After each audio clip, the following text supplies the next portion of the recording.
Hello जी, नमस्कार। आपका बहुत बहुत स्वागत है एक बार नए वन शॉट में और नए सेशन में। तो हम लोग आपके वन शॉट सीरीज को शुरू कर दिए हैं और 2 चैप्टर हम लोगों ने कर लिए। पहला चैप्टर संबंध एवं फलन हम लोगों ने बेहतरीन तरीके से थ्योरी, क्वेश्चंस और एमसीक्यू क्वेश्चंस का लाइव सॉल्यूशंस।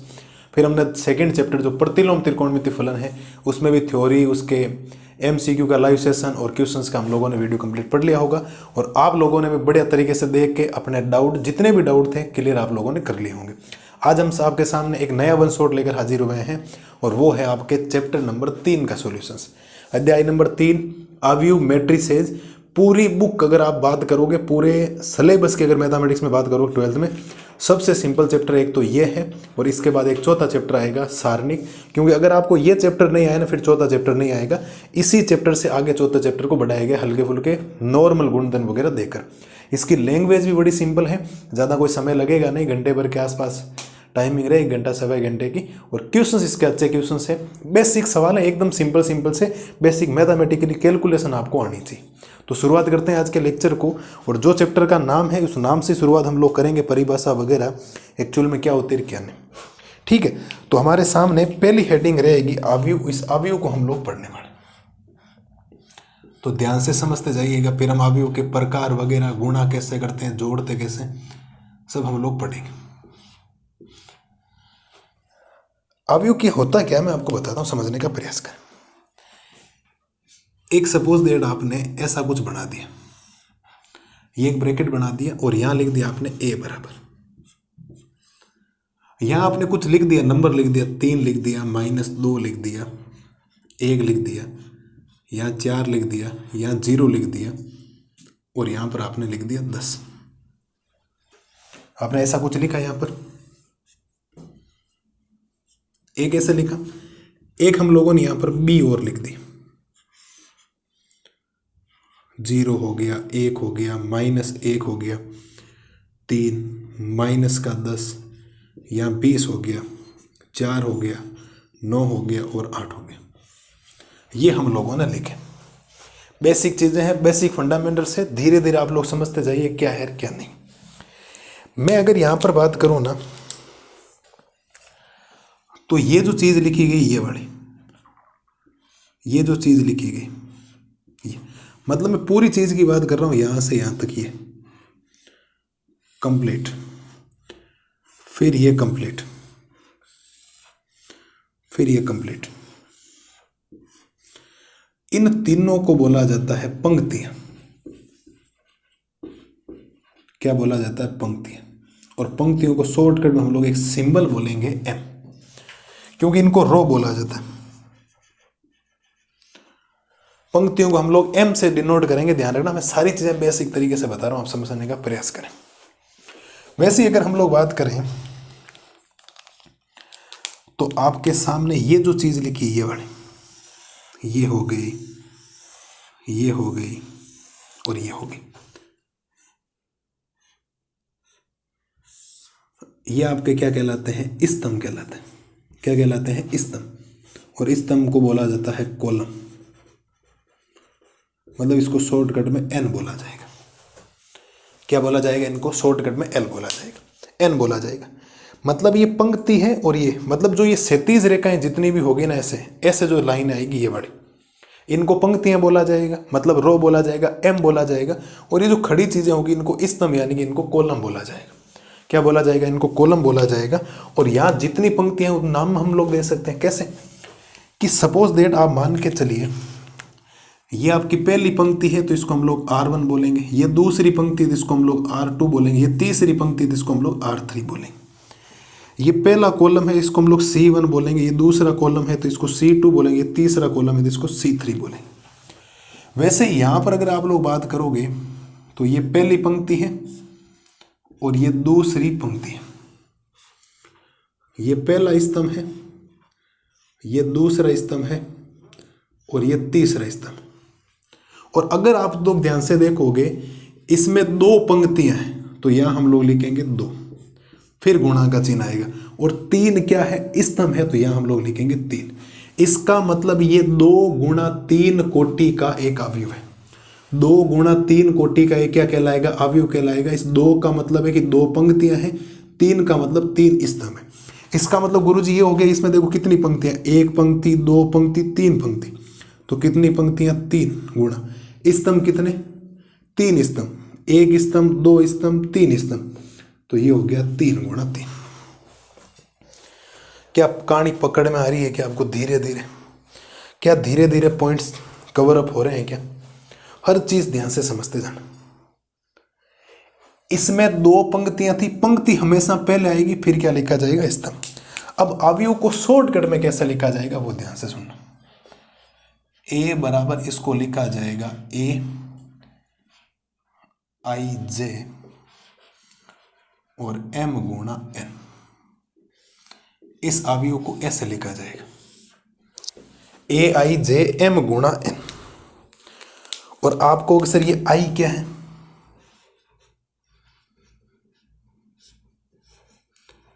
जहां i बराबर है पंक्तियों की संख्या,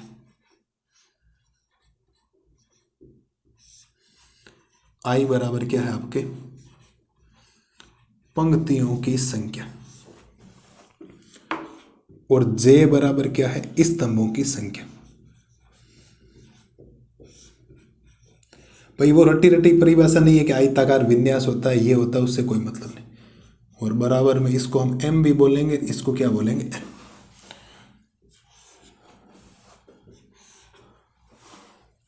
और अगर हम लोग सपोज दैट इसको थोड़ा सा आगे बढ़ाएं और इस अवयव को कुछ इस प्रकार से लिख दें,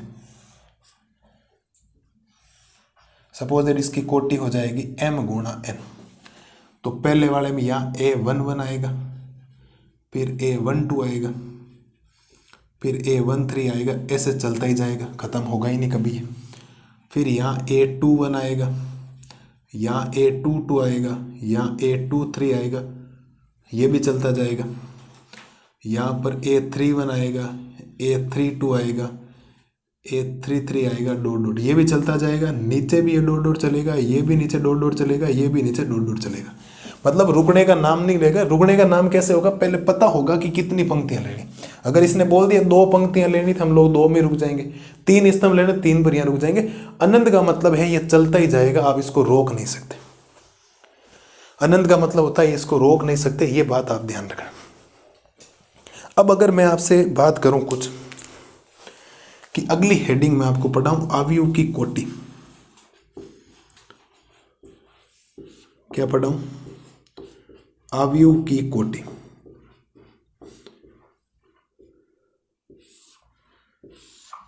क्या पढ़ाता मैं आपको, अवयव की कोटि पढ़ाता हूं। तो अवयव की कोटि हो जाएगी आपके m क्रॉस n। ये किसी अवयव की कोटि है।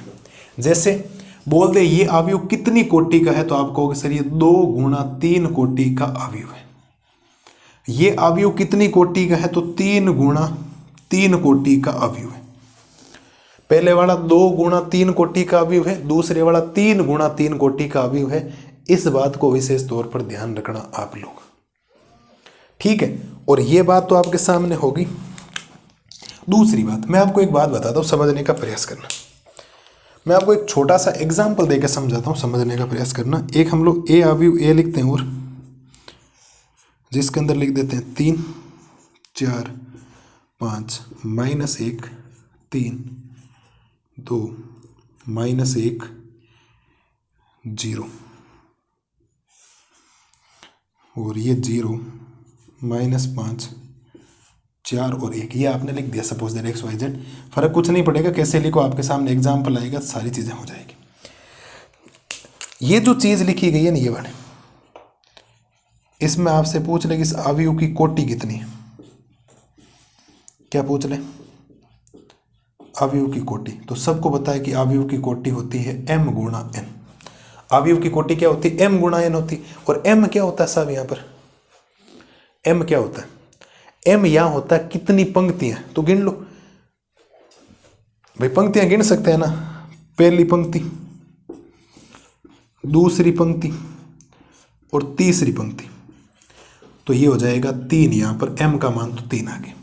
n का मतलब स्तंभों की संख्या, पहला स्तंभ, दूसरा स्तंभ, तीसरा स्तंभ और चौथा स्तंभ। इसका मतलब यहाँ आपसे पूछा गया था अवयव की कोटि, तो अवयव की कोटि आप लोगों ने बता दिया m गुणा n। क्या बता दिया? m गुणा n। परिभाषा इंपॉर्टेंट नहीं है, सवाल का कंसेप्ट आपको समझना है। रैपिड रिवीजन इसी को बोला जाता है कि चीज़ें रिवाइज हो जाए दिमाग में। शॉर्ट नोट्स में आपके बनवा रहा हूँ मैं। इसको अगर पहले पढ़ा है मैंने ऐसे लिखवा रखा है, अवयव एक आयताकार विन्यास होता है जो इसमें ऐसा लिखा जाता है, ऐसा होता है, वैसा होता है, कोई नहीं। अवयव को हमेशा इस कोष्ठक में बंद किया जाता है, बात खत्म है। और पंक्तियां हमेशा इसका m कहलाएगी और स्तंभ हमेशा इसका n कहलाएगी। तो हमने इस सवाल को देखकर इसमें इसने अवयव की कोटि पूछी थी, तो कोटि का मतलब हो गया पहले पंक्तियां लिखी जाएगी, 3 पंक्ति, 1 2 3, स्तंभ कितने 1 2 3 4, तो 3 गुणा 4। अब यहाँ पर आपसे एक सवाल और भी पूछा जा सकता है। इस सवाल के अंदर आपसे अगर पूछा जाए कि अवयव में अवयवों की संख्या, इस अवयव में क्या है आपके अवयव में अवयवों की संख्या, इस अवयव में क्या पूछा जाएगा आपको? अवयवों की संख्या। तो अवयवों की संख्या पूछ ले, या पूछ ले अवयव में प्रविष्टियों की संख्या, अवयव में प्रविष्टियों की जो संख्या होती है वो आपसे अगर पूछ ले, एक ही शब्द होता है, दोनों प्रविष्टियां भी लिखी हुई। तो कितने इसमें अवयवों की संख्या, अवयव मतलब अलग अलग गिन लो। तो आपको सर देखो 1 2 3 4 5 6 7 8 9 10 11 और 12, तो अवयवों की संख्या कितनी हो गई? इसमें 12 हो गई भाई। टोटल आप लोगों ने गिन लिया। आप कहोगे सर क्या हर बार गिनने की जरूरत है? मैं कहूँगा बिल्कुल भी गिनने की जरूरत नहीं है। आप लोग यहाँ से स्टार लगा के लिख सकते हो अवयव में अवयवों की संख्या। क्या लिख सकते हो? अवयव में अवयवों की संख्या, अवयव में अवयवों की संख्या हमेशा होती है mn। कोटि में कभी भी आप इनको गुणा नहीं करवाएंगे, केवल बीच में गुणा का चिन्ह दर्शाना है। और अवयवों की संख्या में आपको हमेशा इस चीज को गुणा करवाना है, m गुणा n।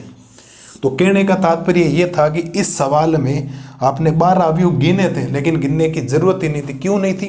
क्योंकि अगर आप इस सूत्र को जानते होते पहले, अभी सूत्र मैंने बताया आपको, तो m का मान कितना? आप कहते सर m का मान 3, n का मान कितना 4, और 3 को जब 4 से गुणा किया जाता है तो डायरेक्ट उत्तर कितना आता है? 12।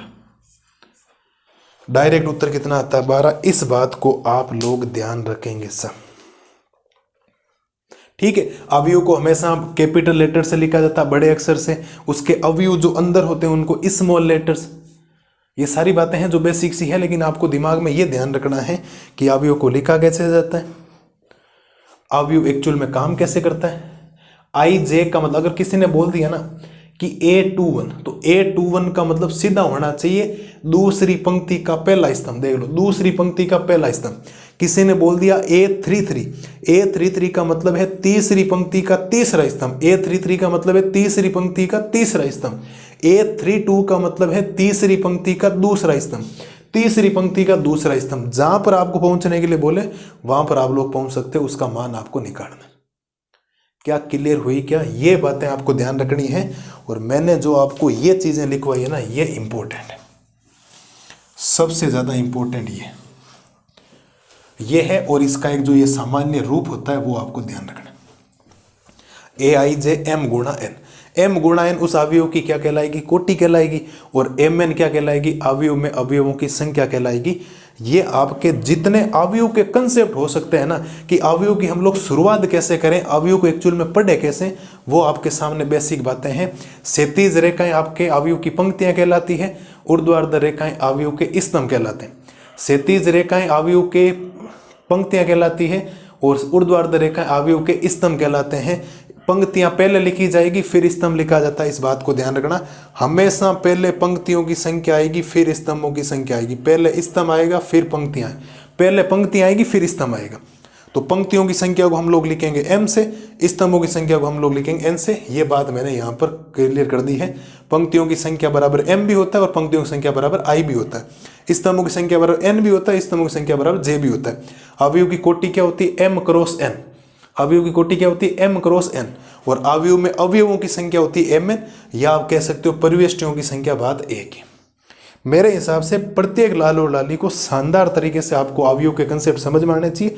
शॉर्ट नोट्स मैंने आपको बता दिए। ये थोड़ा सा एक एग्जाम्पल इसीलिए जानबूझ कर दिया है कि कम से कम ये चीज़ें शॉर्टकट में कैसे हो सकती है, उनका भी मैंने आपको बेसिक बता दिया। कर सकते हो आप लोग बढ़िया तरीके से, इसको स्क्रीनशॉट वगैरह ले सकते हो, कोई समस्या आपको आएगी नहीं किसी भी प्रकार की। शॉर्ट नोट्स इनको ही बोला जाता है, रैपिड रिवीजन इनको ही बोला जाता है। बाकी सारी बातें लिखने से कोई फायदा है नहीं, इस बात को हमेशा ध्यान रखें। बढ़िया तरीके से आप लोग कर सकते हो, इसको ले सकते हो स्क्रीनशॉट वगैरह, फटाफट स्क्रीनशॉट वगैरह लो। और अगली हेडिंग जो हम लोग पढ़ेंगे आपके, वो हम लोग पढ़ने वाले हैं आपके अवयवों के प्रकार। क्या पढ़ेंगे? आपके अवयवों के प्रकार। शून्य अवयव क्या होता है, तत्समक अवयव क्या होता है, आपके विकर्ण अवयव क्या होता है। शानदार तरीके से हम लोग बढ़िया तरीके से उसको पढ़ने वाले हैं और आपके एक एक चीज़ बढ़िया तरीके से हो जाएगी।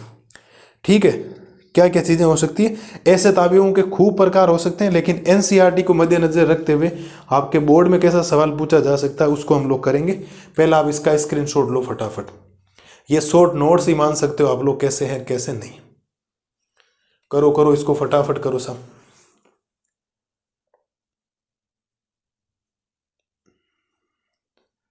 ले लो स्क्रीनशॉट वगैरह फटाफट, ताकि हम लोग बढ़े आगे और हर चीज़ को बढ़िया तरीके से सॉल्यूशंस कर सकें। क्या ले लिया क्या सभी ने स्क्रीनशॉट?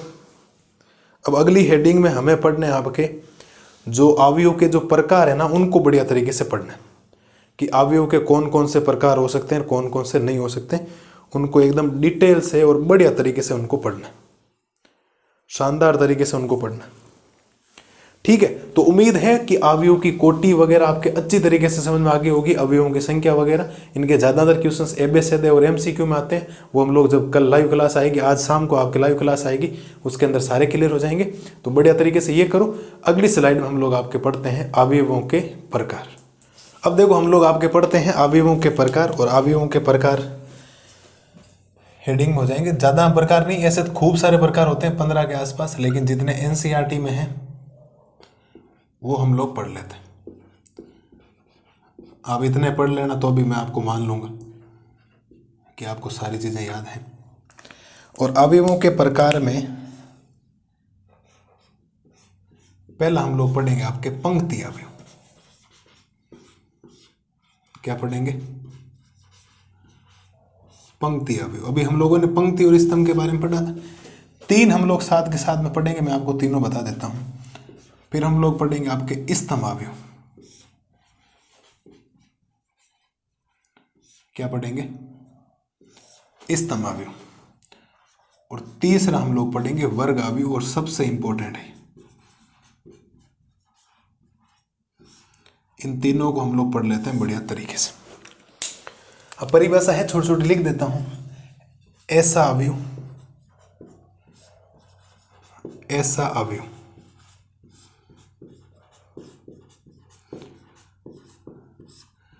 जिसमें केवल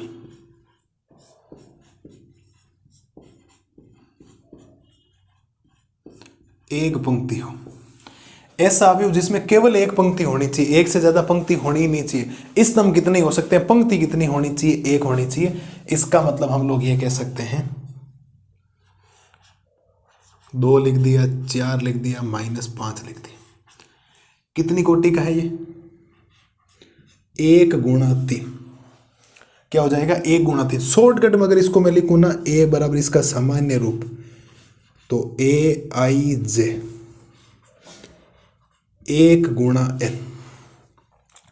इसका शॉर्टकट हो जाएगा A बराबर AIJ 1 गुणा n। ये पक्की बात है कि पंक्तियों की संख्या तो 1 होगी। पंक्ति कितनी होगी? 1। स्तंभ कितने हो, कोई फर्क। अब एक बात होती है, इस बॉक्स को मैं कितना ही बढ़ा दूं आगे तक, लेकिन पंक्ति तो 1 हो रही है ना। पंक्ति अगर 1 दिखाई दे रही, इसका मतलब कौन सा अवयव हो जाएगा? पंक्ति अवयव। क्या प्रत्येक लाल और लाली को ये बात समझ में आ गई? क्या सारी बातें समझ में आ जानी चाहिए। कंपैरिजन के हिसाब से जब पढ़ोगे ना, तो बहुत अच्छी तरीके से आपको चीज़ें समझ में आएंगी, बहुत बढ़िया तरीके से। जैसे पंक्ति अवयव में एक पंक्ति होनी चाहिए, स्तंभ में क्या होना चाहिए? ऐसा अवयव जिसमें एक स्तंभ। ऐसा अवयव, ऐसा अवयव जिसमें, ऐसा अवयव जिसमें केवल एक स्तंभ हो। क्या हो? एक स्तंभ। उदाहरण के तौर पर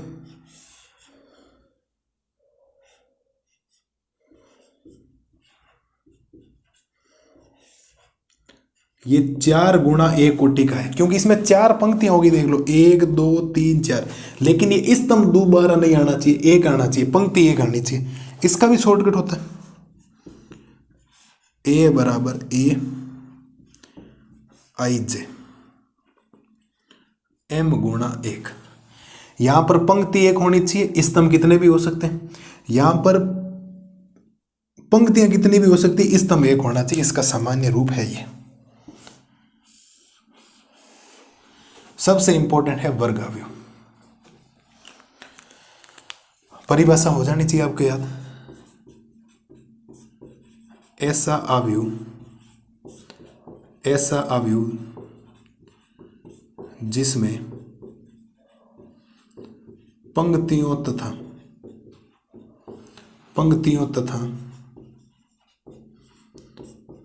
स्तंभों की संख्या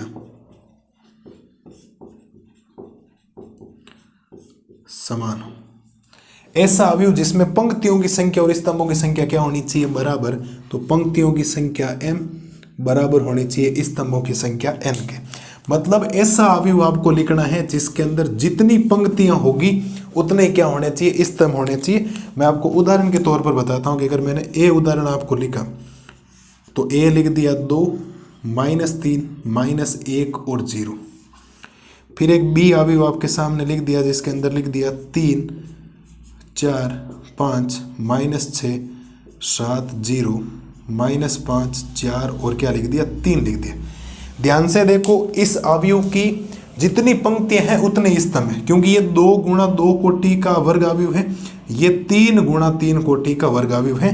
तो अगर आपके ऐसा अवयव आपको लेना है जिसमें जितनी पंक्तियां हैं उतने स्तंभ हो जाए, जितनी पंक्तियां हैं उतने स्तंभ हो जाए, उसको वर्ग अवयव बोला जाएगा। वेरी वेरी इंपॉर्टेंट ये शर्त है, ध्यान रखना। m और n का मान आपस में क्या होना चाहिए, बराबर। एक वर्ग अवयव तभी कहलाता है जब उसमें पंक्तियों की संख्या और स्तंभों की संख्या एकदम एग्जैक्ट सेम होनी चाहिए। जितनी पंक्तियां होगी उतने स्तंभ होने चाहिए। तो देख लो 1 2 पंक्तियां 1 2 स्तंभ, 2 गुणा 2 3 गुणा 3। यहाँ 3 गुणा 4 नहीं चलेगा, उसको अलग से कुछ बोला जाता होगा, लेकिन आपके कोई ऐसा सिलेबस में नहीं है। हम लोगों ने ये पढ़ा है कि पंक्ति अवयव में एक पंक्ति होनी चाहिए, स्तंभ कितनी हो, हमें कोई मतलब नहीं। स्तंभ अवयव में एक स्तंभ होना चाहिए, पंक्तियां कितनी हो, एक से दोबारा स्तंभ नहीं आना चाहिए। एक खड़ा पिलर होना चाहिए, दूसरा खड़ा पिलर नहीं आना चाहिए। वर्ग अवयव में पंक्तियों की संख्या और स्तंभों की संख्या एग्जैक्ट सेम होनी चाहिए। 2 गुणा 2 1 गुणा 1 3 गुणा 3 4 गुणा 4 5 गुणा 5 6 गुणा 6 7 गुणा 7। 7 पंक्तियां होगी तो 7 स्तंभ होने चाहिए, 9 पंक्तियां तो 9 स्तंभ होने चाहिए, 10 पंक्तियां तो 10 स्तंभ होने चाहिए। ये आपको ध्यान रखना। करो साहब, इसको ले लो स्क्रीनशॉट वगैरह फटाफट, ताकि हम लोग बढ़े आगे। बोलो बोलो फटाफट करो, बोलो जी।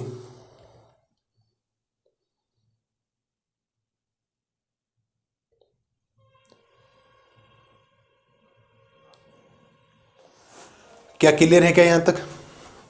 एक छोटा सा अवयव आपको और पढ़ा देता हूं, नाम से ही पता लग जाएगा। वो है आपका शून्य अवयव। कौन सा अवयव होता है? शून्य अवयव।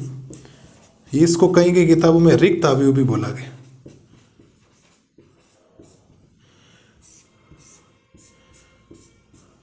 जीरो मैट्रिक्स और नल मैट्रिक्स जिसको बोला जाता है, वो आपको ध्यान रखना। परिभाषा बड़ी सिंपल है भाई। ऐसा अवयव जिसके सभी अवयव शून्य हो, ऐसा अवयव जिसके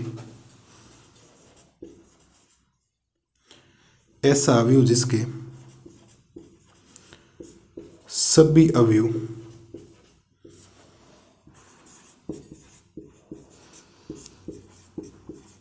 शून्य हो। कैसे? ए बराबर 0 0 0 0।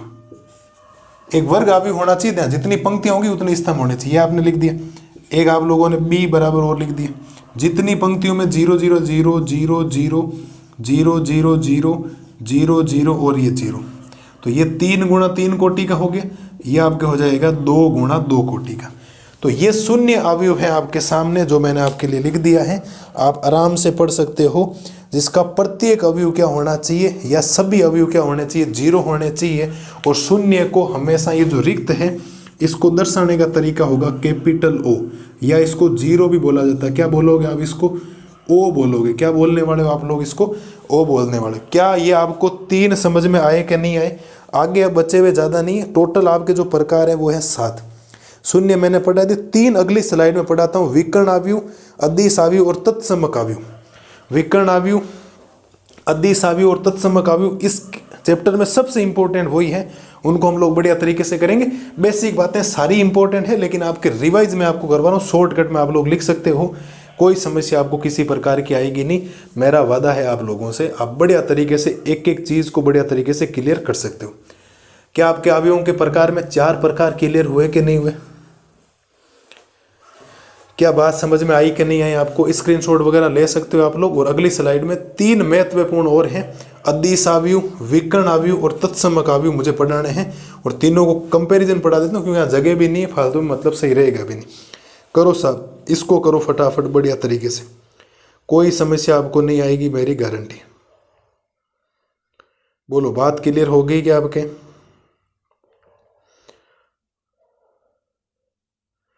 एकदम बढ़िया तरीके से आपको चीजें लिखनी है और बढ़िया तरीके से समझना भी, ठीक है। और शून्य आव्यूह हमेशा वर्ग आव्यूह का उदाहरण होता है, जितनी पंक्ति उतने स्तंभ होने चाहिए, बराबर होने चाहिए। सवालों में बहुत ज्यादा काम आता है शून्य आव्यूह। अब हम लोग अगली स्लाइड में हम लोग आपके पढ़ेंगे विकर्ण आव्यूह, तत्समक आव्यूह और एक पढ़ेंगे आपके अदिश आव्यूह। तत्समक आव्यूह तो सबसे इंपॉर्टेंट हमारे हैं, तो बढ़िया तरीके से इनको देखो। अगली स्लाइड में पढ़ते हैं आपके अन्य और प्रकार। अब देखो, हम लोग जो आपके अवयवों के प्रकार पढ़ रहे थे, 4 हमने अभी पढ़ लिया था, पंक्ति आव्यूह, स्तंभ आव्यूह, वर्ग आव्यूह और शून्य आव्यूह। मेन हमें अभी शुरुआत जो करनी है वो आपके करनी है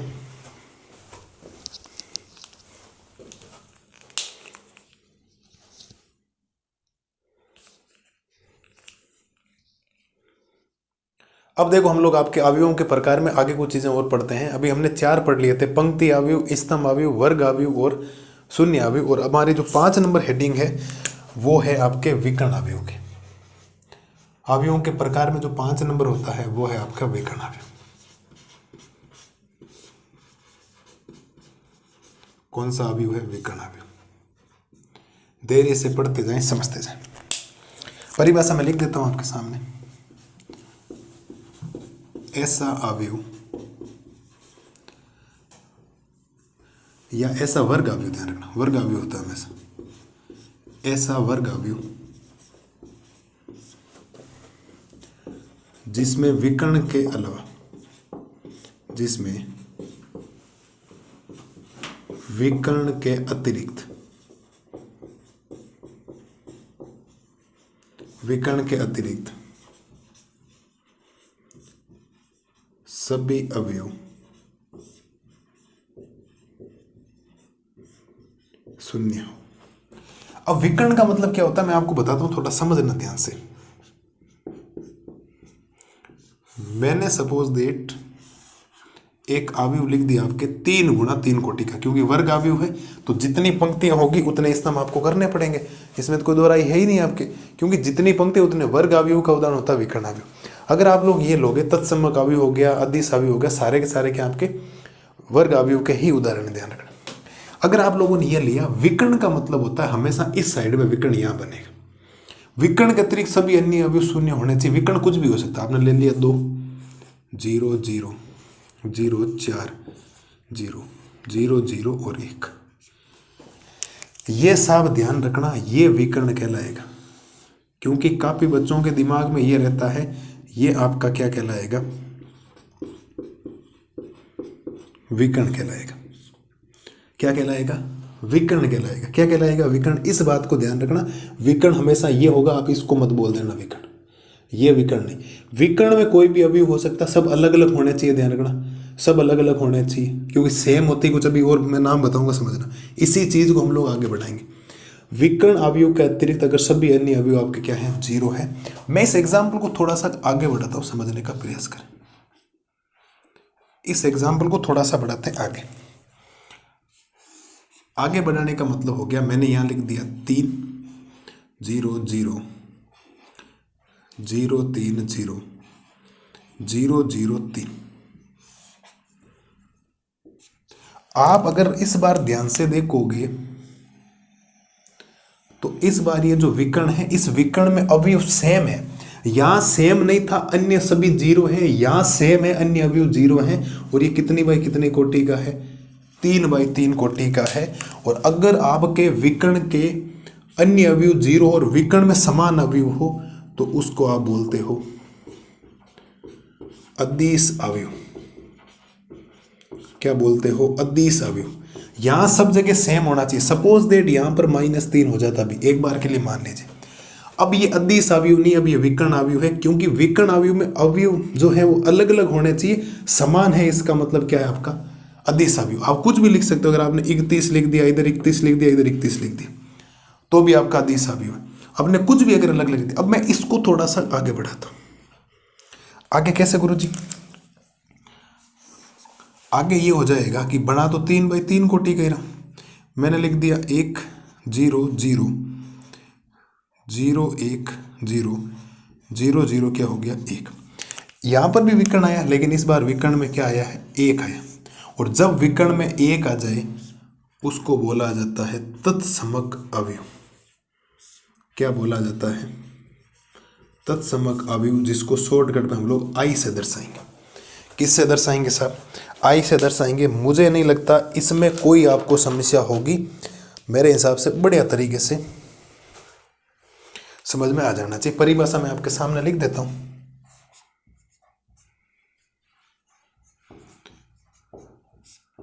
ऐसा विकर्ण अवयव, ऐसा विकर्ण अवयव, ऐसा विकर्ण अवयव जिसमें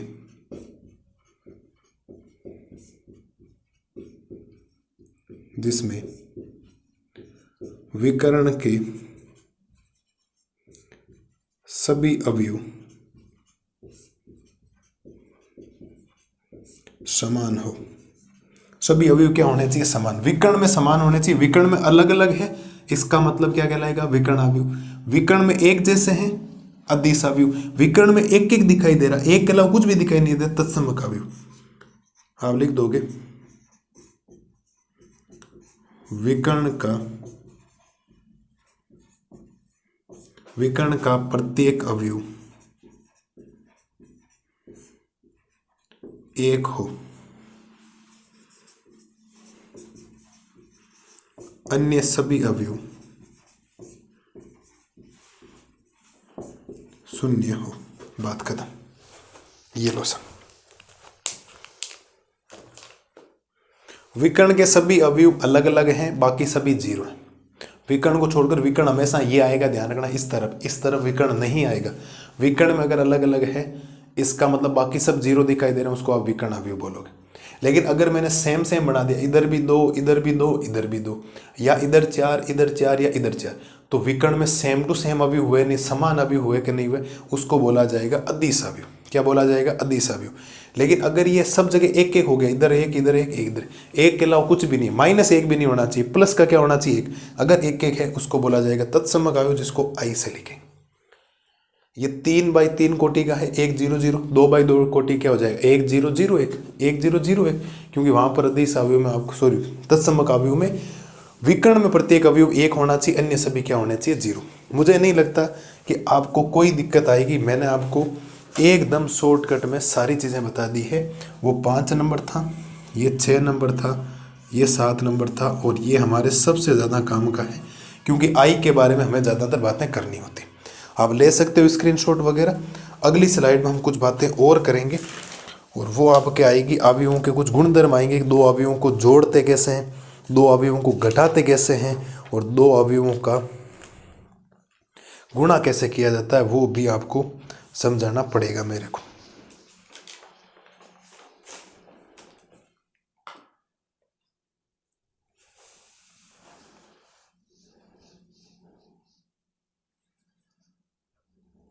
बोलो सर, बताओ मेरे को, कोई चीज़ में प्रॉब्लम है क्या आपको? किसी भी प्रकार की कोई दिक्कत नहीं होनी चाहिए आपको, किसी भी प्रकार की। ऐसी कोई चीज़ नहीं है जो मैंने आपके सामने नहीं लिखी हो। एकदम मैंने शॉर्टकट में और अच्छी तरीके से आपको एक एक चीज़ को रिप्रेजेंट किया आपके लिए, और हर चीज़ लिखी है सब।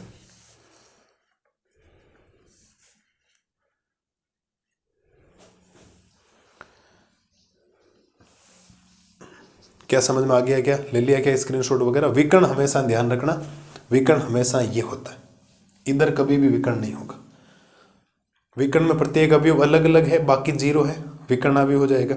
विकर्ण का प्रत्येक अवयव समान है, एक को छोड़कर समान है, बाकी अन्य जीरो है, अदिश अवयव हो जाएगा। और विकर्ण का प्रत्येक अवयव एक एक दिखाई दे रहा है, 1 1 आपको दिखाई दे रहा है, इसका मतलब तत्समक अवयव हो जाएगा आई, यानी आइडेंटिटी मैट्रिक्स इसको बोला जाता है, जो आपके सामने तैयार है। क्या मेरे लाल और लालियों को बातें समझ में आ गई? क्या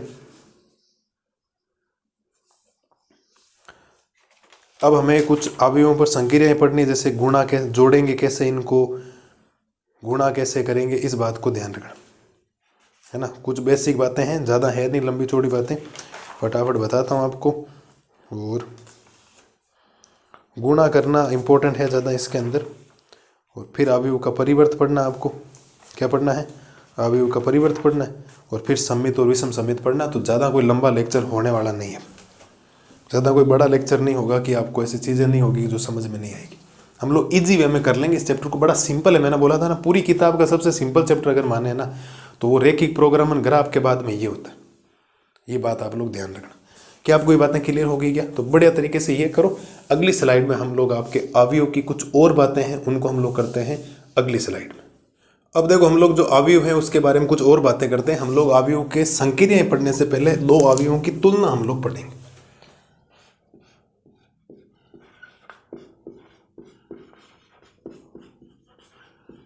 दो अवयवों की तुलना, कि एक्चुअल में दो अवयवों की तुलना कैसे कर सकते हो। कभी कभी क्या होता है कि जैसे सवाल आ जाता है आपके सामने, मैं आपके सामने एग्जाम्पल लिख के बता देता हूँ सीधा सीधा, कि एक एग्जाम्पल में आपसे सवाल पूछ लिया कि एक अवयव है x, फिर 2 3 0 y और 1, फिर z -1 और क्या है 3, और बराबर में लिख रखा है 3 2 3 0 1 1 -5 -1 और 3। ये आपके सामने ऐसा कुछ सवाल है, और किताब वाला आपसे पूछेगा कि इस सवाल के अंदर आपको एक तो x का मान बताना, किसका मान बताना? x का। एक आपको बताना y का, एक आपको बताना z का। 3 मान आपको यहाँ पर बताने, एक x का मान बताना, एक y का मान बताना और एक z का मान बताना। ये दो अवयव हो गए। सपोज दैट इस अवयव को आप लोग a बोल सकते हो, इसको आप लोग क्या बोल सकते हो? b बोल सकते हो। ठीक है, तो यहां पर आपको तुलना कैसे होगी?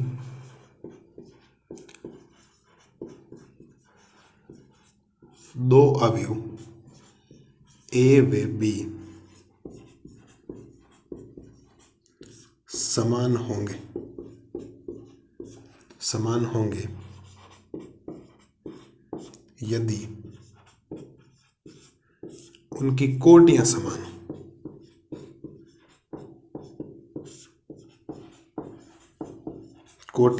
हो। कोटियां समान हो और i व j के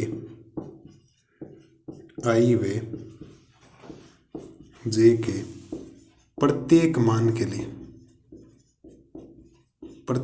के लिए i बराबर होना चाहिए किसके? j के। i बराबर होना चाहिए किसके? j के। अगर कोटि समान नहीं हुई, जैसे अगर आप ध्यान से देखोगे, इधर कोटि है 3 गुणा 3 और इधर की कोटि है 3 गुणा 3, कोई जरूरी नहीं सेम बराबर आ जाए, ऐसे 2 गुणा 3 का 2 गुणा 3 के साथ हो सकता है। कोटि समान होगी तभी आप अवयवों की तुलना कर सकते हो। बाकी अब तुलना करना बहुत ईजी हो गया, क्योंकि देखो पहले वाले अवयव के बराबर हो जाएगा, तो x का मान 3 हो गया। दूसरे वाले के बराबर है, तीसरे वाले के बराबर, पहले वाले के बराबर है, दूसरे वाले के बराबर हो जाएगा, दूसरे वाले, तो y का मान कितना दिखाई दे देगा? यहाँ से 1। तीसरे वाले के बराबर है, z इसके बराबर होगा तो z का मान -5 हो गया, -1 के बराबर है 3 के बराबर है, और ये सवाल का हो गया उत्तर। मुझे नहीं लगता कि कोई आपको दिक्कत आएगी, किसी भी प्रकार की आपको कोई दिक्कत नहीं आनी चाहिए, और आपको इजी वे में मैंने सारी बातें बता दी। इजी वे में मैंने आपको एकदम बढ़िया तरीके से चीज़ें बता दी है, कोई समस्या आपको नहीं आएगी किसी भी प्रकार की।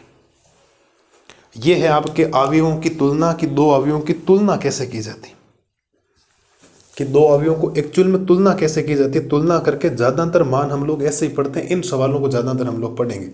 ए बी सी डी के मान पूछ लेता है, तो प्रत्येक अवयव के बराबर होगा। पहले वाले का तीसरा अवयव दूसरे वाले के तीसरे अवयव के बराबर होगा। पहले वाले में पांचवा अवयव पांचवें वाले के उधर बराबर होगा, सेम होगा। सेम पंक्ति का सेम स्तंभ का उधर बराबर में सेम पंक्ति और सेम स्तंभ के क्या होना चाहिए, बराबर होना चाहिए। मैंने आपको उदाहरण देके बता दी। दो अवयव ए और बी समान होंगे यदि उनकी कोटियां समान होनी चाहिए। ऐसा नहीं इधर 3 गुणा 3 की कोटि है, इधर 2 गुणा 2 की है, फिर समान नहीं होगा। पहली बात तो कोटियां समान होनी जरूरी। इधर अगर 2 गुणा 3 की कोटि है तो इधर भी 2 गुणा 3 की होनी चाहिए। इधर 4 गुणा 5 की कोटि तो इधर भी 4 गुणा 5 की होनी चाहिए। एग्जैक्ट सेम कोटि होनी चाहिए, इस बात को ध्यान रखना। ले सकते हो स्क्रीनशॉट वगैरह। और अगली स्लाइड में हम लोग आपके अवयवों के क्या पढ़ेंगे, क्या पढ़ेंगे अवयवों के,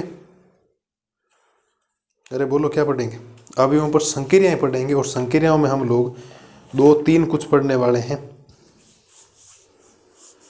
कि अवयवों को जोड़ेंगे कैसे, एक अवयव के गति से गुणा कैसे करेंगे, दोनों को घटाएंगे कैसे अवयवों को। एग्जाम्पल देकर मैं सारी बातें आपको बता दूंगा, कोई दिक्कत किसी प्रकार की नहीं आएगी आपको। और सबसे इंपॉर्टेंट है गुणा करना। गुणा करने में बच्चों के बहुत ज़्यादा गड़बड़ हो जाती, हम लोग बढ़िया तरीके से गुणा करने का एग्जाम्पल भी हम लोग सीख लेते हैं।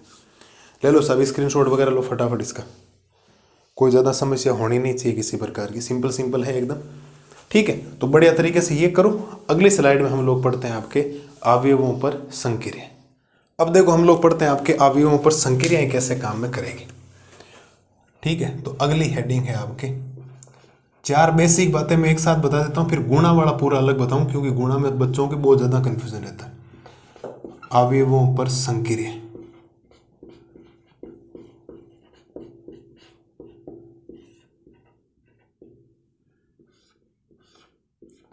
क्या पढ़ना है हमें, अवयवों पर संक्रिया।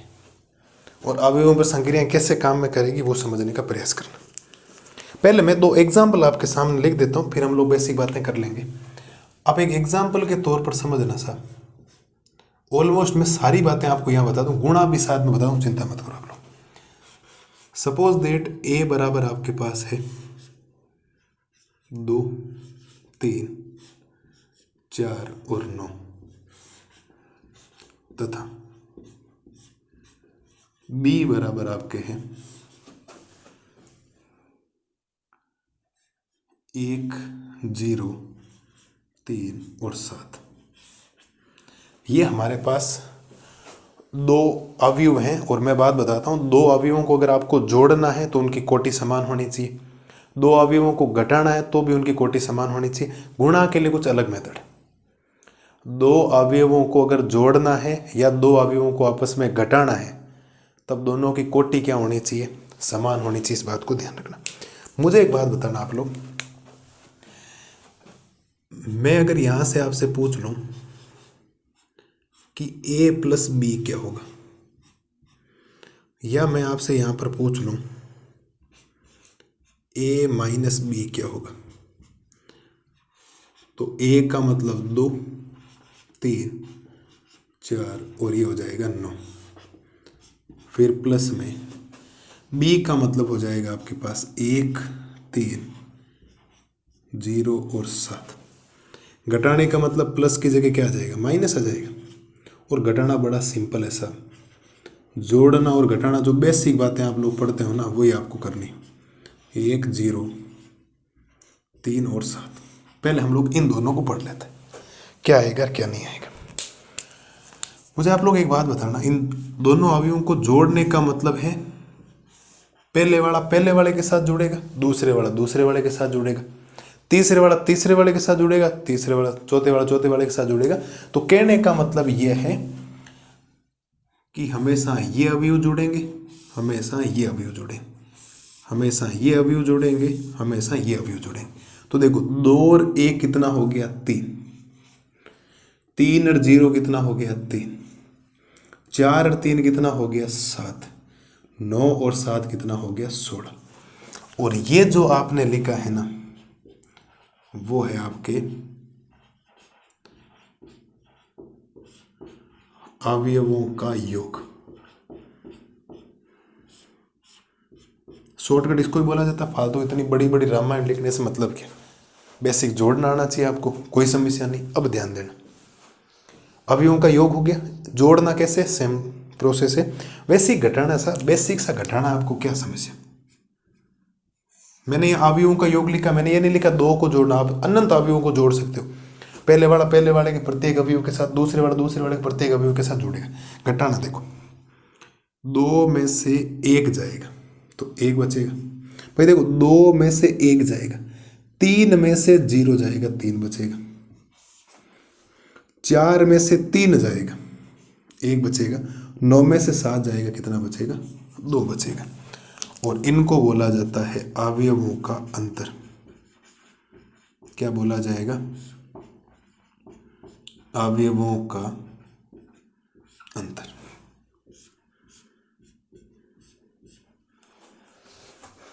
ये बातें मैंने आपको जब सिलेबस शुरू किया था ना, इनको और बेहतरीन तरीके से मैंने आपके सामने रिप्रेजेंट किया था, लेकिन अभी हमारे पास इतना समय नहीं है कि हम लोग इतना निकाल सके।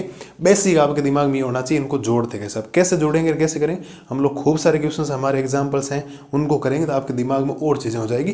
बेसिक चीज़ें ये होनी चाहिए कि ये करने के लिए दोनों की कोटियाँ क्या होनी चाहिए, समान।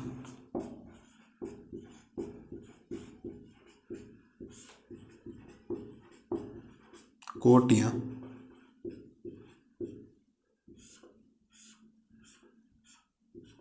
समान हो, ये ध्यान रखना आप लोग। कोटियाँ समान होगी तभी जोड़ सकते हो। अब एक बात बताना मेरे को, मैं आपसे एक काम करता हूँ, मैं आपसे इसमें पूछ लेता हूँ 3a ज्ञात करना है आपको।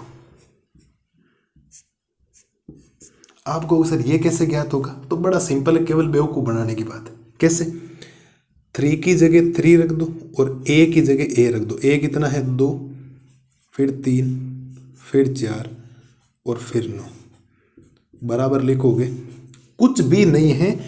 3a का मतलब है इस 3 को 1 के प्रत्येक अवयव से गुणा करना है।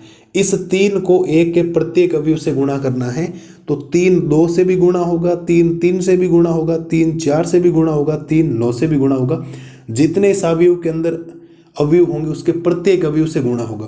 तो 3 को 2 से गुणा करोगे 6, 3 को 3 से गुणा करोगे 9, 3 को 4 से गुणा करोगे 12 और 3 को 9 से गुणा करोगे तो 27।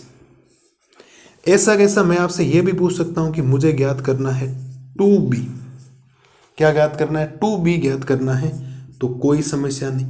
2b का मतलब यह है कि 2 को किस अवयव से गुणा करना है, b से।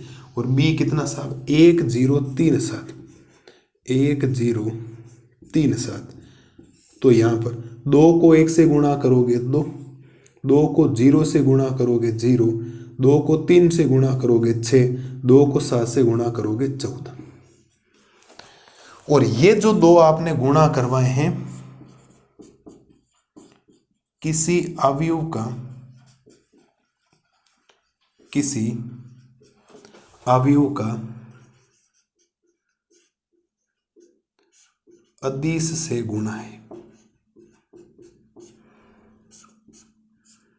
किसी अवयव का क्या है, ये अदिश से गुणा है। कि हमने किसी अवयव को एक अदिश राशि से गुणा करवा दी। वो अदिश राशि कौन सी थी, a को हमने 3 से गुणा करवाया तो 3 अदिश राशि होगी, b को हमने 2 से गुणा करवाया तो 2 से ही आ गई। ये आपको मेरे हिसाब से समझ में आ जाना चाहिए। मुझे एक बात बताओ, मैं यहाँ से एक चीज़ आपको और समझा देता हूँ, फिर हम अगली स्लाइड के अंदर गुणा पढ़ेंगे, और गुणा इंपॉर्टेंट भी। मुझे यहाँ पर ज्ञात करना है, अगर सपोज दैट -a ज्ञात करना है। क्या ज्ञात करना है, तो माइनस की जगह माइनस रहेगा और a की जगह आ जाएगा 2, 3, 4 और 9। तो -a बराबर, ये माइनस अंदर जाएगा तो -2, -3, -4, ये -9। भाई -1 का मतलब हो गया 1 के प्रत्येक अवयव को माइनस से गुणा कर दो, तो माइनस वाला प्लस हो जाता है, प्लस वाला माइनस हो जाता है। यहाँ सारे क्या प्लस है। तो ये जो आपने काम किया है ना, ये बड़ा,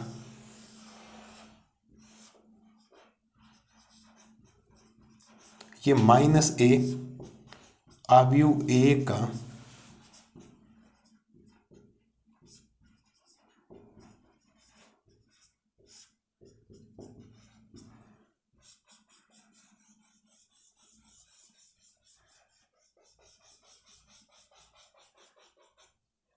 अवयव ए का ऋण अवयव क्या हो जाएगा, माइनस है। अवयव बी का ऋण अवयव क्या हो जाएगा, माइनस बी। अवयव सी का ऋण अवयव क्या हो जाएगा, ऋण अवयव मतलब ऋणात्मक, इसको माइनस से गुणा करना। ये सोच लो, मैं अगर नोट्स की बात करूं ढंग से लिखवाता तो इसमें आपको मैं 3 पेज भरवा सकता था, लेकिन मैंने 1 पेज के अंदर आपके शॉर्ट नोट्स तैयार कर दिए कि मुझे केवल समझाना है कि अवयवों को जोड़ना कैसे। जोड़ने के लिए जो बेसिक आपने 5वीं क्लास में 4थी क्लास में जो गणित सीखी है ना, वैसे जोड़ना। घटाना कैसा है, वैसे ही घटाना। किसी अदिश से गुणा कैसे करना, वो जो बाहर दिखाई दे रहा है वो प्रत्येक अवयव से घुमा दो गुणा करते हुए, अंदर प्रत्येक अवयव के साथ जाएगा। एक बार कहेगा मैं तेरे साथ गुणा हो रहा हूँ, मैं तेरे साथ भी गुणा हो रहा हूँ, मैं तीसरे अवयव के साथ भी गुणा हो रहा हूँ, चौथे अवयव के साथ भी गुणा हो रहा हूँ, बात खत्म। कहानी पकड़ में आई कि नहीं आई, ये बताओ, बोलो।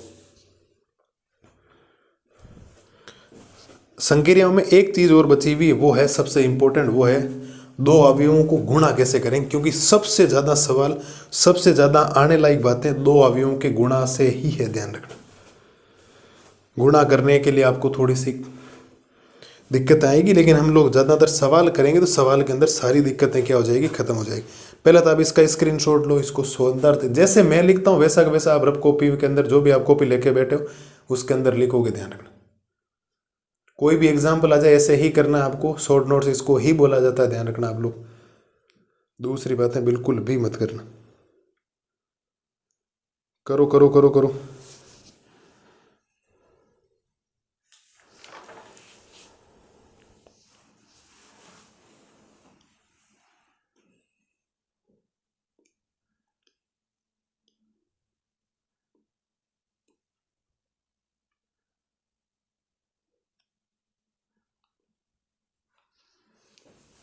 ठीक है, तो उम्मीद है आपने स्क्रीनशॉट वगैरह ले लिया होगा। हमने अवयवों का योग पढ़ लिया, अवयवों का अंतर पढ़ लिया, अदिश से गुणा पढ़ दिया, ऋण अवयव और पढ़ लिया आपके साथ। अब एक चीज बची, भाग वगैरह है नहीं, एक चीज और है, वो है आपके 2 अवयवों का गुणा कैसे किया जाता है। वेरी वेरी इंपॉर्टेंट, क्योंकि सबसे ज्यादा सवाल जो बनेंगे बोर्ड में आने लायक सवाल इसमें से बनेंगे, क्योंकि प्रश्नावली के अंदर हमें बहुत ज्यादा सवाल करने। तो बढ़िया तरीके से ये करो। अगली स्लाइड में हम लोग पढ़ते हैं कि 2 अवयवों का गुणा कैसे किया जाता है। अब देखो हम लोग पढ़ते हैं आपके 2 अवयवों को गुणा कैसे किया जाता है। सबसे इंपॉर्टेंट है, ध्यान रखना, हमारी हेडिंग में जो रहेगा 2 अवयवों का गुणा। संक्रियाओं में हम लोग 5 नंबर सबसे इंपॉर्टेंट ये है कि 2 अवयवों का गुणा।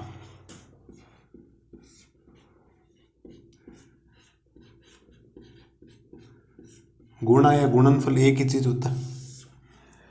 मान के चलिए आपके पास सपोज दैट एक ए अवयव है आपके पास,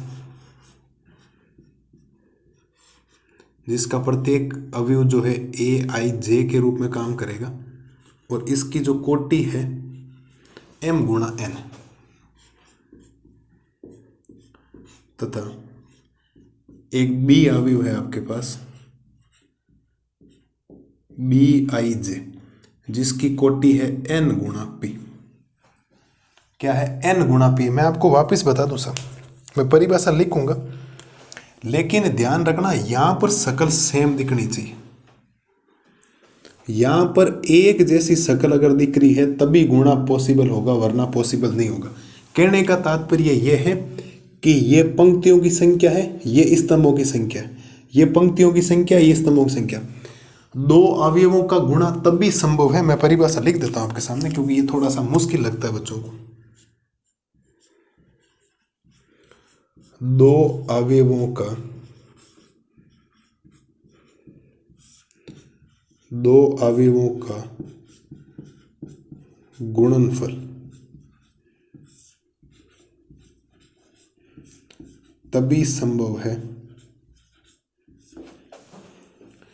2 अवयवों का गुणनफल तभी संभव है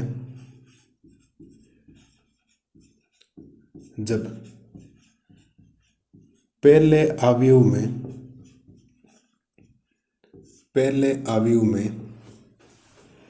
स्तंभों की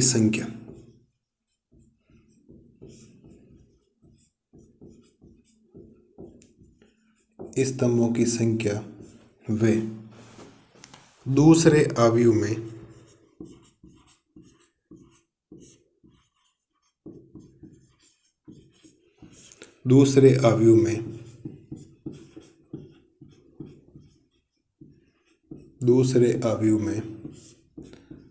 पंक्तियों की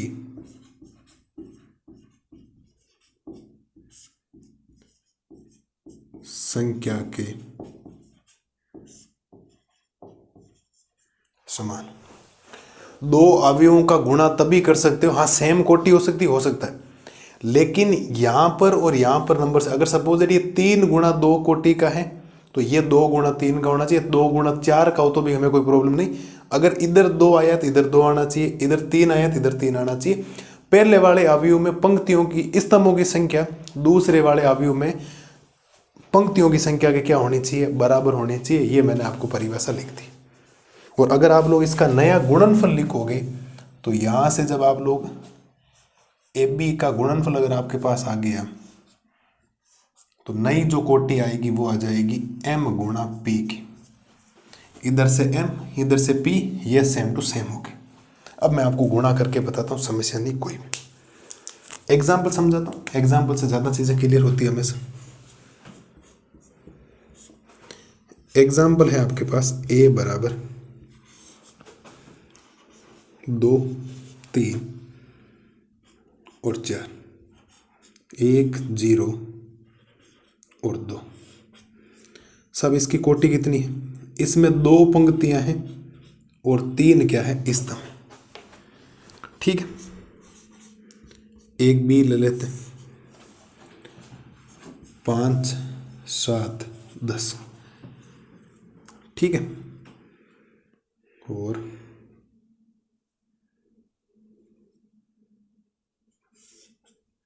इतने ले लो, 1, 0, 9 और 5। इसकी हो जाएगी आपके 3 गुणा 2। इसकी कोटि कितनी होगी, 3 गुणा 2। पहली बात तो आप ये चेक करेंगे कि इधर सेकंड वाला नंबर इधर फर्स्ट वाले नंबर के बराबर है कि नहीं। इधर सेकंड वाला नंबर इधर फर्स्ट वाले, हाँ सेम का सेम, 2 गुणा 2 वर्ग अवयव का गुणा पॉसिबल, ये ध्यान रखना। इधर सेकंड स्तंभों की संख्या इधर पंक्तियों की संख्या समान है तो नई जो कोटि बनेगी वो उत्तर जो आएगा वो 2/2 कोटि का आएगा। किसका उत्तर आएगा, 2/2 कोटि का आएगा। और वो मैं आपके सामने लिख रहा हूं। मुझे निकालना है ए बी, गुणा करना है मुझे, तो मैं यहां लिखूंगा 2, इधर 3, इधर 4, फिर 1, फिर 0 और फिर कितना हो जाएगा, 2। ठीक है, फिर हम लोग लिखेंगे आपके 5, 7, 1, 0, 9 और क्या लिखेंगे, 5 लिखेंगे। ये हम लोगों ने लिख दिया।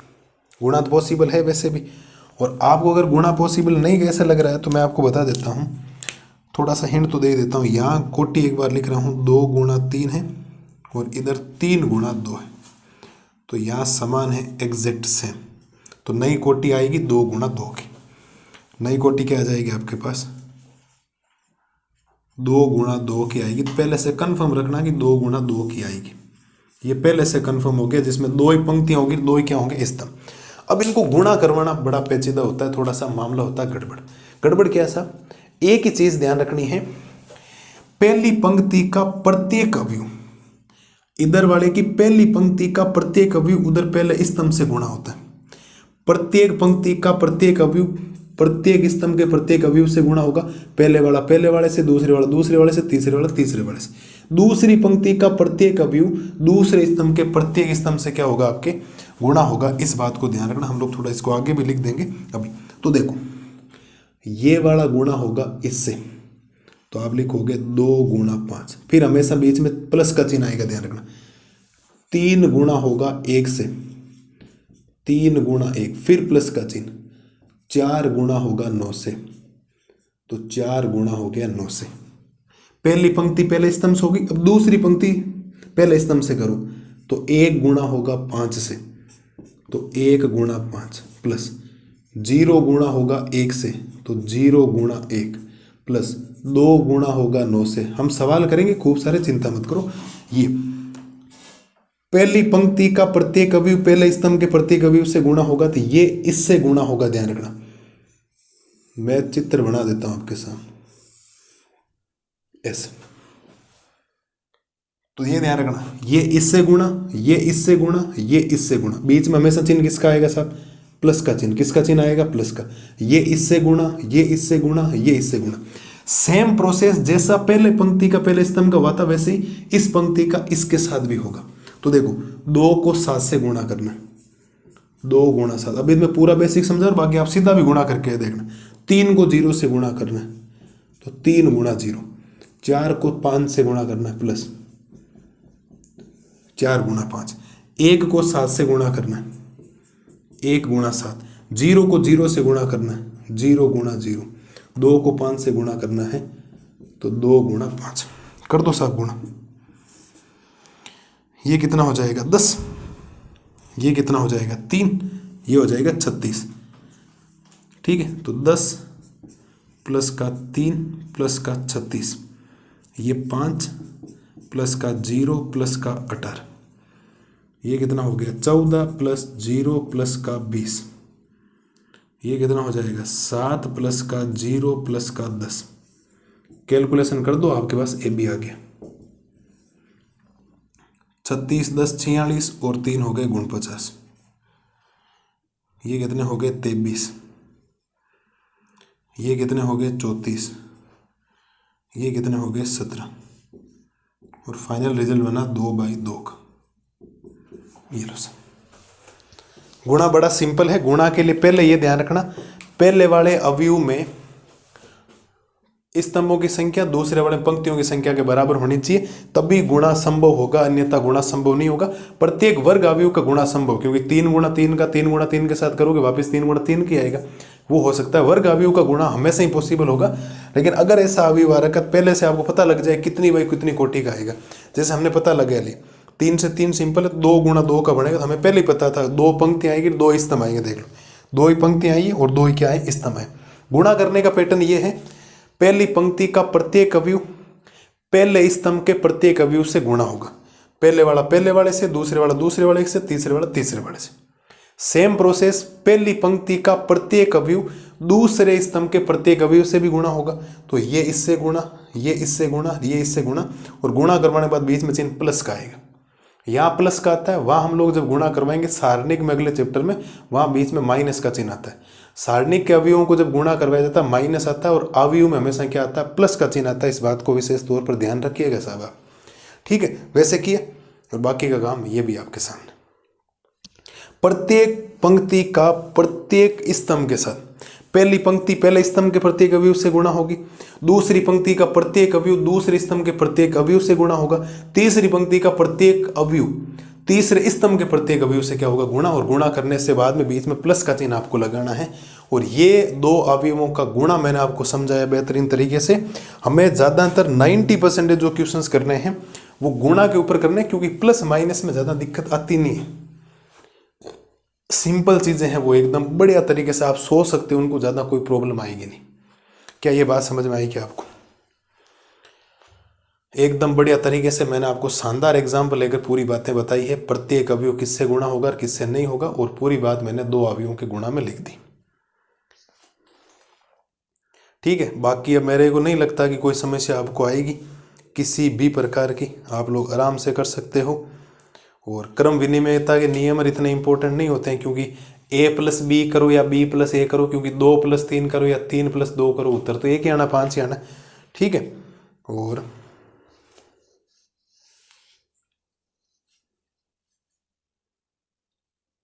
मुझे अगली स्लाइड में पढ़ाना है अवयव का परिवर्त। क्या पढ़ाना है? अवयव का परिवर्त। एक आप लग सीख सकते हो, किसी अवयव को तत्समक अवयव से गुणा करो या तत्समक अवयव को a से गुणा करो, उत्तर तो वैसे भी कितना आएगा a आएगा, क्योंकि तत्समक का मतलब होता है प्रत्येक अवयव कितना होता है, एक होता है। गुणा करने से कोई फर्क नहीं पड़ेगा। ये आप लोग नोट डाल के लिख सकते हो, थोड़ा सा काम का पॉइंट है। MCQ में ज़्यादा काम आता है, बाकी तो नहीं आता किसी में। ABCD में ज़्यादा काम आता है। किसी अवयव को तत्समक से गुणा करो या तत्समक को किसी a से करो, वापिस a ही आता है, कोई फर्क नहीं पड़ता, क्योंकि वो एक एक अवयव आता है, उसका क्या फर्क पड़ेगा। बात क्लियर होगी क्या? बढ़िया तरीके से क्लियर हो जानी चाहिए।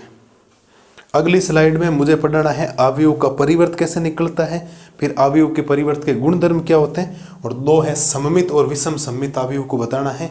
और ये इस चैप्टर की पूरी लैंग्वेज फिनिश हो जाएगी। एकदम सिंपल सा चैप्टर है। मेन भाषा और ज़्यादा याद होगी जब आप लाइव क्लास देखेंगे शाम को उसमें, प्लस कल जो MCQ, कल जो आपके 3.1, 3.2, 3.3, 3.4 जो प्रश्नावली है उसके जब सवाल आपके सामने विविध के एग्जाम्पल से क्वेश्चन आएंगे ना, फिर आपको मजा आएगा कि वाकई चीज़ें कितनी शानदार तरीके से चल रही। क्या मेरे लाल और लालियों को दो अवयवों का गुणा समझ में आया कि नहीं आया, ये बताओ। मेन पॉइंट ये है। अगली स्लाइड में हम लोग दो अवयवों का परिवर्त पढ़ेंगे। किसी अवयव का परिवर्त कैसे निकालते हैं, क्या करते हैं, दो अवयवों का परिवर्त कैसे निकलेगा, एक अवयव का परिवर्त कैसे निकलता है उसको बताना। फिर सम्मित और विषम सम्मित है और भाषा क्या हो जाएगी आपके पूरी हो जाएगी। इस बात को ध्यान रखना। कोशिश करूँ अगली स्लाइड में पूरे साथ में बता दूं, क्योंकि परिवर्त से आगे वो सम्मित और विषम सम्मित अवयव आते हैं। ठीक है, तो मेरे को नहीं लगता इसमें कोई समस्या आपको आएगी। तो दो अवयवों का गुणनफल आपको बढ़िया तरीके से समझाया मैंने, बढ़िया तरीके से इसको करो। अगली स्लाइड में हम लोग पढ़ते हैं अवयव का परिवर्त अवयव। अब देखो हम लोग पढ़ते हैं अवयव का परिवर्त, कि किसी अवयव का परिवर्त कैसे निकाला जाता है। बहुत ज़्यादा इंपॉर्टेंट है, क्योंकि सम्मित और विषम सम्मित अगर हमें पढ़ना है तो इसको समझना बहुत जरूरी है। अवयव का परिवर्त क्या पढ़ना है,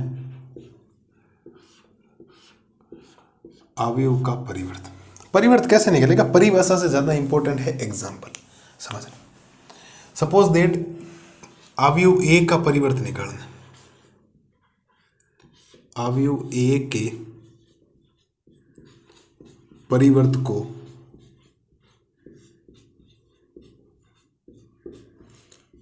ए डैश या ए की घात टी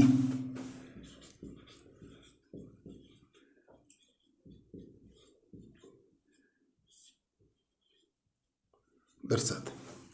अवयव के परिवर्त को आप लोग ए डैश या ए की पावर टी से दर्शाते हैं, इस बात को ध्यान रखना। अवयव का जो परिवर्त होता है उसको ए डैश या ए की पावर टी से दर्शाया जाता है। इसको टी का मतलब ट्रांसपोज बोला जाता है इंग्लिश में। परिवर्त को ध्यान रखना। अब ये निकलेगा कैसे, तो मैं आपको बताता हूं। मैं आपको इसमें थोड़ा सा बता देता हूं। सपोज दैट आपके पास एक ए अवयव है, ए आई जे, और उसकी कोटि है कितनी, m गुणा है। अब इसका मुझे अगर परिवर्तन निकालना है, ए डैश निकालना है या ए की पावर टी निकालना है, तो ज्यादा कुछ नहीं बदलेगा, ज्यादा कुछ भी नहीं बदलेगा। पंक्ति और स्तंभ को चेंज कर दो, तो यहां पर आ जाएगा जे और यहां आ जाएगा ए और यहां हो जाएगा n गुणा m। यहां पर क्या आ जाएगा, n गुणा m, मतलब पंक्ति और स्तंभ अदल बदल हो जाएंगे। मैं आपको उदाहरण से समझाता हूं, ज्यादा चीज हो जाती है उदाहरण से समझाने से। सपोज दैट ए बराबर आपके पास एक अवयव है 3, 2, 1, -3, 4 और 0। ये आपके पास एक अवयव है जिसकी कोटि है 2 गुणा 3। जिसकी कोटि कितनी है साहब, 2 गुणा 3 है, क्योंकि 2 पंक्तियां हैं 3 स्तंभ। अब मुझे इसका निकालना है परिवर्त अवयव, तो ए डैश या ए की घात क्या बोलूंगा मैं, टी बोलूंगा। वो कैसे निकलेगा, ये तो कंफर्म हो जाना चाहिए कि ये 2 गुणा 3 है, तो उल्टा लिखा जाएगा 3 गुणा 2। परिवर्त होती उसकी कोटि उल्टी हो जाती। और काम एक ही करना है, पंक्तियों को स्तंभ बना दो, स्तंभ को क्या कर दो, पंक्तियां बना, अदल बदल आपको करना है। तो ये जो पंक्ति है ये स्तंभ बन जाएगी। तो 3, 2 और 1, भाई 3, 2, 1 ऐसे, ये पंक्ति ऐसे स्तंभ बन जाएगी। तो -3, फिर 4 और फिर 0। इतना सा है साहब परिवर्त। बताओ मुझे कि परिवर्त में कोई समस्या है क्या किसी प्रकार की। आपको बिल्कुल भी नहीं लगना चाहिए कि परिवर्त हार्ड है।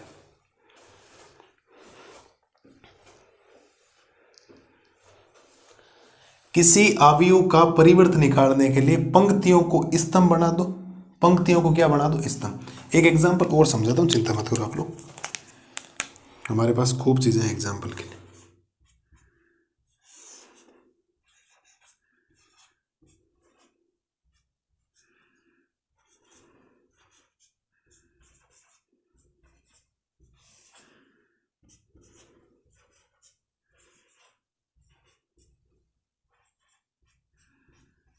कोटि कितनी है 3 गुणा 4, 3 पंक्तियां हैं 4 स्तंभ है। चलो सर निकाल लेते हैं इसका। निकालना है बी डैश या बी की पावर टी। क्या करना है, पंक्तियों को स्तंभ बढ़ाओ। तो ये पहली जो पंक्ति है उसको स्तंभ बढ़ाओ, तो 9 यहाँ लिखा जाएगा, फिर 0 यहाँ लिखा जाएगा, फिर 10 यहाँ लिखा जाएगा, फिर 4 यहाँ लिखा जाएगा। दूसरी पंक्ति को स्तंभ बढ़ाओ 3, फिर 1, फिर -2, फिर -3, फिर यहाँ आ जाएगा 10, फिर यहाँ आ जाएगा 1, फिर यहाँ आ जाएगा 8 और यहाँ आ जाएगा 7। और जिसकी कोटि 3 गुणा 4 थी उसकी कोटि हो जाएगी 4 गुणा 3। 3 गुणा 4 की 4 गुणा 3 होगी, देख लो। स्तंभ 1 2 3, पंक्तियां 1 2 3 4, यहाँ स्तंभ 1 2 3 4, इस पंक्तियां 1 2 3। बताओ नहीं है सिंपल? नहीं है क्या सिंपल? ये बताओ। सम्मित और विषम सम्मित अगले वाले में पढ़ाऊंगा पूरा अलग से, और पूरी करते हैं भाषा भी। इसके गुणधर्म भी बताने मुझे, इसके मुझे क्या बताना है, गुणधर्म भी बताना। क्या क्लियर हो रहा है क्या आपके? अब देखो इसके गुणधर्म आपको मैं पढ़ा देता हूं।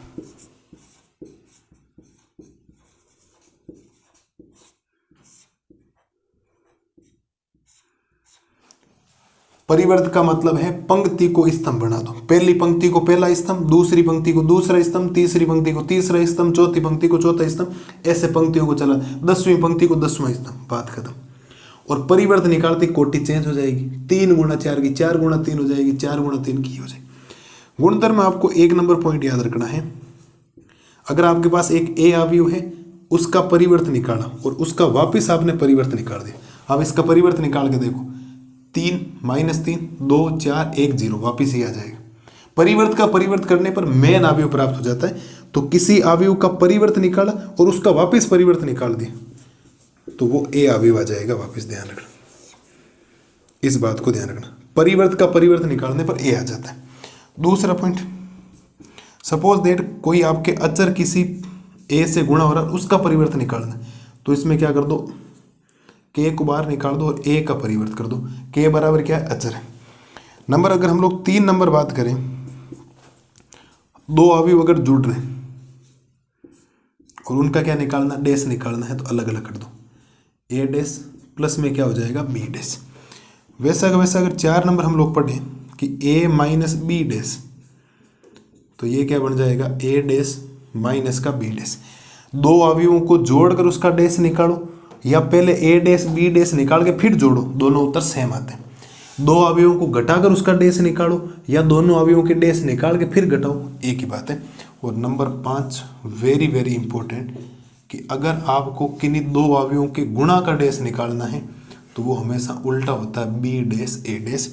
और इस चीज़ को मैं पूरा हाईलाइट कर रहा हूँ आपके सामने, वेरी वेरी इंपॉर्टेंट है, ध्यान रखना। अगर मुझे ए बी का डैश निकालना है तो उल्टा हो जाता है, बी डैश ए डैश हो जाता है। क्या हो जाता है, बी डैश ए डैश। गुणा में डैश निकालने के लिए उल्टी चीज़ें हो जाती है। क्रम विनिमय नियम का पूरा पालन ये कर लेगा। मुझे नहीं लगता कोई समस्या आपको यहाँ तक आएगी। और हम अब अंतिम घड़ी में चल रहे हैं, हमारे अंतिम पॉइंट आ गए आपके सामने। एक स्लाइड का काम और है, अगली में हमें पढ़ना है सम्मित और विषम सम्मित। सिमेट्रिक और इसको सिमेट्रिक आपको 2 पढ़ाने हैं, और फिर पूरे 3rd वाले चैप्टर की पूरी लैंग्वेज आपके सामने हो जाएगी। और वीडियो में शानदार क्वेश्चंस है, सिंपल से हैं, ज़्यादा कोई हार्ड भी नहीं है कि ऐसे नहीं है कि आपको समझ में नहीं आएगा। मैंने बोला था ना, ये चैप्टर सबसे सिंपल है, पूरी बुक का सबसे सिंपल चैप्टर ये है।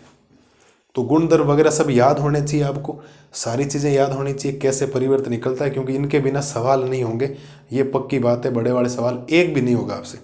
तो लैंग्वेज कंप्लीट पढ़ रखी होगी तो आप सवाल करने में बहुत ज़्यादा कंफर्टेबल फील करेंगे। आपको लगेगा कि कॉन्फिडेंस बढ़ेगा कि आपको कि हम जो चीज़ें पढ़ रहे हैं वो हमारे आ रही है, हमारे दिमाग में घुस रही हो चीज़ें। क्या क्लियर हुई कि नहीं हुई बातें, ये बताओ बढ़िया तरीके से, शानदार तरीके से। एक एक चीज़ समझ में आनी चाहिए, कोई समस्या आपको होनी नहीं चाहिए। स्क्रीनशॉट वगैरह ले लो, शॉर्टकट यही है, रिवीजन आपके सामने, ठीक है। तो उम्मीद है अवयव का परिवर्तन आपको एकदम बेहतरीन तरीके से समझ में आ गया होगा। अगली स्लाइड में हमें आज की लास्ट हेडिंग पढ़नी है, वो है आपके सममित अवयव और विषम सम्मित अवयव। अब देखो हम लोग आज की लास्ट हेडिंग पढ़ते हैं, सममित और विषम सममित अवयव। बहुत इंपॉर्टेंट टॉपिक है और बढ़िया तरीके से इसको आपको समझना। तो हेडिंग रहेगी आपके सममित अवयव, सममित अवयव तथा विषम सममित अवयव।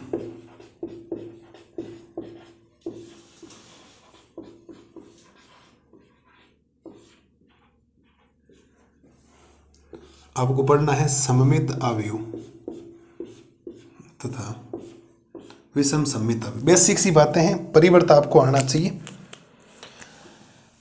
सममित अवयव कब होगा इस बात को ध्यान रखना। यदि ए डैश बराबर वापिस ए ही आ जाए। आपने किसी अवयव को लिया, क्या लिया आपने, किसी अवयव को लिया और उस अवयव का आपने परिवर्तन निकाला। क्या निकाला, उस अवयव का परिवर्तन निकाला और वापिस सेम ही आ रहा है, कोई चेंज ही नहीं हो रहा, तो फिर क्या कहलाएगा, वो आपके एक सममित अवयव कहलाएगा। इस बात को ध्यान रखना। और विषम सममित अवयव में आपको ध्यान रखना है कि यदि ए डैश आपने निकाला वो माइनस ए के बराबर आ गया कॉमन लेने पर, तब आपका हो जाएगा विषम सममित। किसी अवयव का परिवर्तन निकालो और मेन मूल अवयव आ जाए वापिस, तो वो सममित अवयव कहलाता है। और ए डैश निकालने पर वो माइनस ए के बराबर आ जाए, वो कहलाता है आपका विषम सममित अवयव। यही बातें ध्यान रखनी। एग्जाम्पल इसमें आप उलट फुलट एग्जाम्पल नहीं ले सकते हो, आपको अपने हिसाब से एग्जाम्पल लेना होता ताकि माइनस कॉमन लेने पर वापस वो चीज़ आ जाए। इस माइनस ए का मतलब माइनस कॉमन ही लिया गया पूरे में से, वापस ए आ जाएगा आपके पास माइनस ए। अब मैं आपको एक बात बताता हूँ, कुछ इनके गुणधर्म आपको बताता हूँ।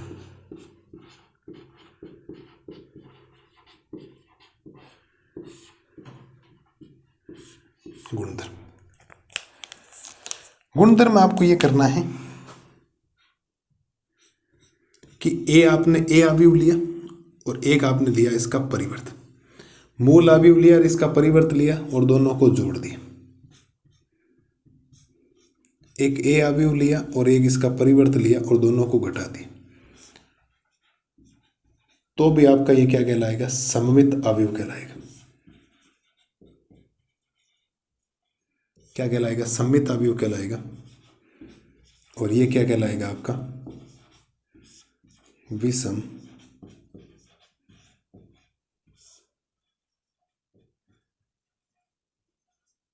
सममित अवयव। एक ए अवयव लिया, एक आपने उसके विषम सममित अवयव को लिया और दोनों को जोड़ा, तो फिर भी क्या आएगा, वो सममित अवयव आएगा। और दो अवयवों को घटाया और वापस आपने जोड़ा, तो भी क्या आ जाएगा आपके पास, ये आ जाएगा। बात क्लियर हुई कि नहीं। मूल अवयव और उसके परिवर्तन को जोड़ोगे तो सममित अवयव आएगा, मूल अवयव और उसके परिवर्तन को घटाओगे तो विषम सममित आएगा। तीसरा जो पॉइंट है, very very important, last point आ रहा है इस एक्सरसाइज का, very very important. Suppose that ये आपके पास एक अवयव है ए प्लस ए डैश, इसको आपने आधे से गुणा करवा दी,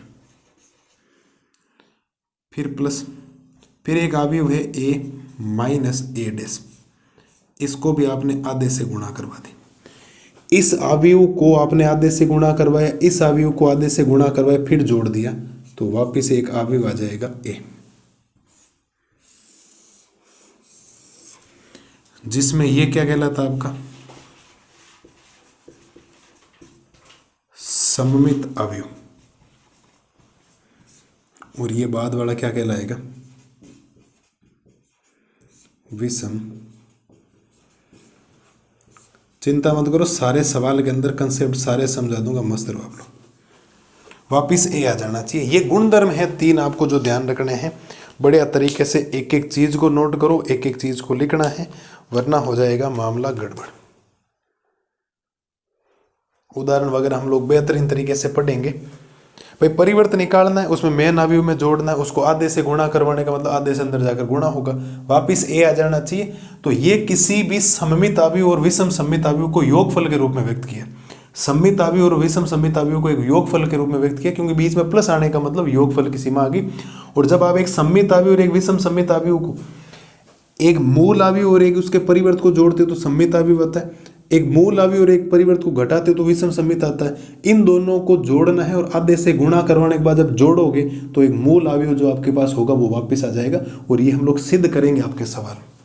बड़े वाला सवाल जो 4 नंबर का आता है या 5 नंबर का आता है वो इससे ही आता है, इस बात को ध्यान रखना।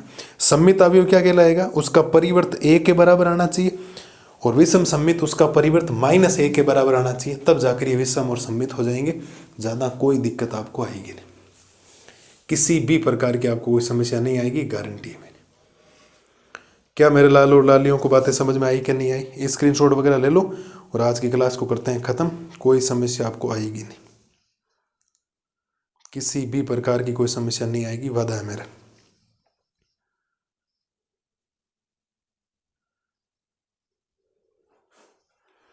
क्या बातें क्लियर हो रही है क्या? सवाल मैं समझा दूंगा, चिंता मत करो आप लोग, सवाल बेहतरीन तरीके से समझ में आ जाएंगे आपको।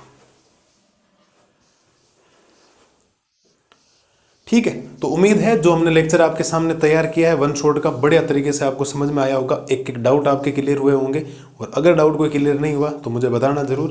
बाकी जब आप क्वेश्चंस देखेंगे उससे पहले लैंग्वेज जरूर देखें, जो शाम को लाइव क्लास 8:30 बजे आ जाएगी, उससे पहले ये वीडियो जरूर देख लें, जो भी बच्चे नहीं देख रहे कृपया करके, वरना शाम वाली क्लास में फिर प्रॉब्लम आती है। आप पढ़ते हुए ये चीज़ क्यों आ गई, उसकी वजह पहले लैंग्वेज। थ्योरी आपकी कंप्लीट है तो फिर इसको वीडियो देखने की जरूरत नहीं। आपको अगर थ्योरी याद है, पूरी नोट्स याद है, कंसेप्ट क्लियर है, तो फिर इसको मत देखो, टाइम वेस्ट करने से कोई फायदा नहीं। बाकी मेन क्वेश्चंस वाली सीरीज आप लोग देख लेना। तो मस्त रहिए, स्वस्थ रहिए और बढ़िया तरीके से रिवीजन करते रहिए। मैं उम्मीद करता हूं कि वन शॉट जो मैंने आपके सामने अवयव का बनाया थ्योरी का, आपके बेहतरीन तरीके से समझ में आया होगा। शॉर्ट नोट्स इनको ही बोला जाता है। कंप्लीट मैं लिखूँ तो 10 घंटे तक पढ़ा सकता हूँ, लेकिन 1 से 1.5 घंटे मैंने आपके लिए सारी चीज़ें तैयार कर दी है। मस्त रहिए, स्वस्थ रहिए और बढ़िया तरीके से रिवीजन करते रहिए। आपका भाई आपसे मिलेगा कल शाम को 8:30 बजे प्रश्नावली 3.1, 3.2, 3.3 और विविध के क्वेश्चंस और एग्जाम्पल का सॉल्यूशन लेकर। तब तक के लिए थैंक यू।